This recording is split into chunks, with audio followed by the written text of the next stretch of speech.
Olá pessoal, eu sou o Pedro e este é o canal eByte Brasil. E aqui eu falo sobre eletrônica e assuntos relacionados. Sejam todos bem-vindos a mais um vídeo aqui no canal. Bom, então vamos falar aqui sobre um esquema de um mixer e pré-amplificador estéreo. Vou deixar os dois canais aqui, falar sobre os componentes que vão ser utilizados nele. Então, o componente principal aqui, com elemento ativo, é um RCA 4558. Bom, então vamos falar aqui sobre um esquema de um pré-amplificador e mixer. E o elemento-chave é um circuito integrado RCA 4558. Existem outros sufixos, né, para RCA, mas o circuito integrado é o 4558. Ele contém dois amplificadores operacionais no seu invólucro, então dá para aproveitar os dois amplificadores operacionais para funções diferentes uma da outra. Então a gente consegue fazer isso com um exemplo aqui é fazendo um mixer e um amplificador com ganho variável de áudio. Ganho variável em relação a cada entrada que quiser ser expandido e também o ganho do circuito integrado. Então vamos lá. A alimentação dele é 12 volts. Esse ponto é um ponto interessante porque a maioria dos amplificadores desse tipo usa sempre fonte simétrica. E é um problema para muitas pessoas, não para a montagem em si, mas sim para conseguir a tal fonte 12012 e assim por diante. Então aqui é 12 volts, pode ser de uma bateria de carro, não é fonte simétrica, é fonte comum. E aqui a gente começa com aquilo que é ignorado pela maioria dos montadores. Capacitores de desacoplamento. O C9 aqui, no esquema está no mínimo 1 microfarad, mas pode ser 10 microfarad, 100 microfarad e até 1000 microfarad.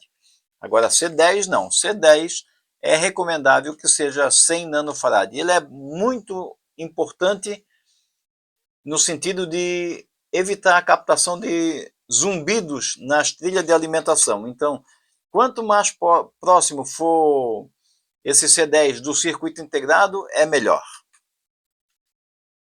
Tem as ligações, negativo, e aqui a gente vai falar dos dois canais, mas vamos ver se a gente consegue fazer por partes para não ficar ruim. Então aqui ó, é o circuito de entrada, tem um trim-pot que vai fazer o ajuste, um capacitor de acoplamento, que no caso é o C8, e um resistor de 27K, nesse caso aqui é o R8, que vai colocar o sinal na entrada do pré-amplificador. Quando se fala em mixer, existe aquela velha observação que são vários trim-pots ou potenciômetros ajustando cada uma das entradas de forma independente. Aqui não é diferente. Eu vou colocar só 2 entradas por canal, mas dá para ser expandido até 10 entradas, tá? Mas duas entradas é o esquema. Se for acrescentadas mais entradas, todas elas vão seguir o mesmo padrão e basta que o resistor correspondente ao R8, que vai ter outras identificações no esquema, então ele vai ser colocado na entrada do circuito amplificador operacional correspondente. Veja que tem a mesma configuração do outro canal. Então aqui a C7 é igual a C8 e R7 é igual a R8. Cada canal desse que tiver vai ter esses 3 componentes aqui. O C7, R7 e o potenciômetro, de preferência, de ajuste. A entrada é feita aqui e a entrada é comum. Então, o negativo da alimentação é comum a entrada do sinal que vem de outro lugar. Cuidado no caso de querer amplificar sinal vindo de um outro amplificador que já com uma potência média ou relativamente média, que a saída pode ser em ponto, então pode dar problema, então é necessário colocar um resistor na entrada deste amplificador ou na saída, para fazer a redução do sinal e também para ajudar na proteção. E como eu disse, né, o circuito integrado chave aqui é o amplificador operacional RCA 4558. Ele tem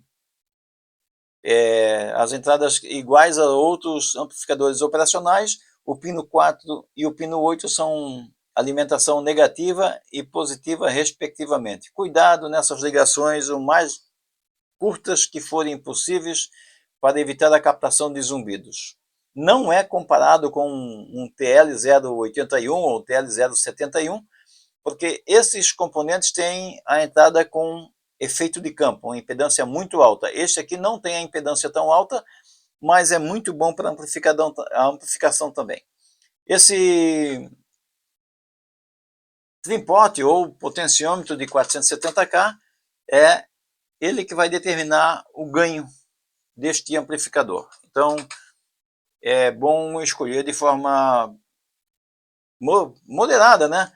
Ficar sem ele, o ganho fica praticamente infinito, pode até distorcer. Se tiver um ajuste aqui na entrada que nivela com esse aqui e o ganho não for bom, dá para conseguir um ajuste dos três ou dos outros sinais que tiver por aqui, conseguir um nível muito bom para excitar o estágio do amplificador de potência.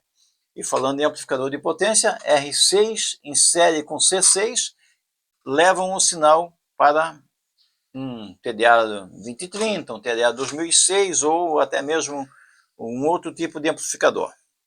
Muito bom o áudio desse amplificador, tá bom? Muito bom o áudio, desde que seja montado de forma correta.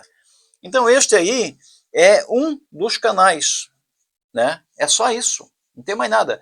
Agora a gente passa para o outro canal. Da mesma forma que tem o canal que foi passado agora, vamos chamar de canal direito, vamos fazer o canal esquerdo agora. Pode ver que a entrada de sinal, no caso R5 e C5, é exatamente a mesma coisa do que o outro canal. Não vai ter diferença nenhuma. Os ajustes são exatamente o mesmo. Veja só, aqui tem um detalhe que tem que ser observado. Esse C2 aqui, ó, ele é um capacitor que vai ajudar a filtrar a tensão. Eu já mostro aqui que a gente vai fazer um divisor de tensão para polarizar o pino 5 e o pino 3 do circuito integrado, tá bom? Então C1 e C2 são para filtrar a tensão que vem do positivo e ela na verdade vai ser a metade da tensão, ela não vai ser 12 volts. Os 6 volts que a gente precisaria de uma fonte simétrica, por exemplo, estão aqui. A gente vai usar dois resistores de 10K, no caso R2 e R1. Formamos um divisor de tensão aqui, temos 6 volts, filtramos e desacoplamos e aplicamos ao pino 3 e ao pino 5 do circuito integrado RCA 4558. E a partir daí a gente já tem os dois canais prontos para amplificar o sinal. Faltando colocar aí o restante da saída, no caso, que vai do trimpote ou potenciômetro, que vai determinar o ganho. Veja só. Pino 1 ao pino 2, aqui é o pino 7 e ao pino 6. É ele que determina o ganho. Então, mais uma vez, faz o ajuste de sinal aqui, faz o ajuste de sinal daqui, então vai fazer 5 entradas para o canal direito e 5 entradas para o canal esquerdo. Vai ajustar o canal direito, então as 5 entradas do canal direito coloca o som, nivela todas elas mais ou menos parecido, e depois é que faz o ajuste de nível final, no caso, nível master, na saída do circuito integrado. E, mais uma vez, um resistor R4 de 120 ohms e o C3 de 10 microfarad. O que eu vou colocar aqui? Se eu quiser o som um pouco mais grave, eu altero o valor de C4 para um valor mais alto. Tipo, se eu quiser mais batida, mais grave, eu posso aumentar isso aqui até 1 microfarad.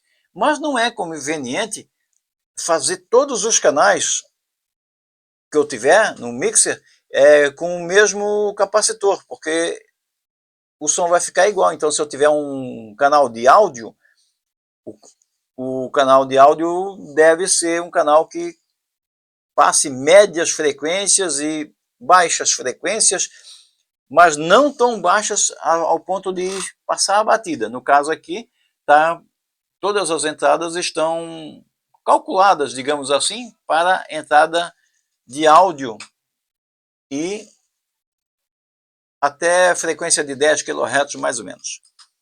Então, basicamente não tem nada mais a ser dito. Aqui é a saída do amplificador 1, no caso o esquerdo, e aqui no caso o direito. A saída é com o negativo comum e mais ligações curtas. Eu espero que, embora não esteja muito, digamos assim, muito católico para explicar a montagem em si, esse é o esquema. Eu acho que quem entende do esquema dispensa a minha descrição do esquema. Então, eu acho que só façam a montagem com ligações mais curtas possíveis. É isso. E aí? O que você achou do vídeo? Deixe seu comentário com a sua opinião. Aproveite a oportunidade e faça o convite para inscrever-se no canal iByte Brasil para não perder nenhum vídeo novo. Obrigado por assistir e até a próxima.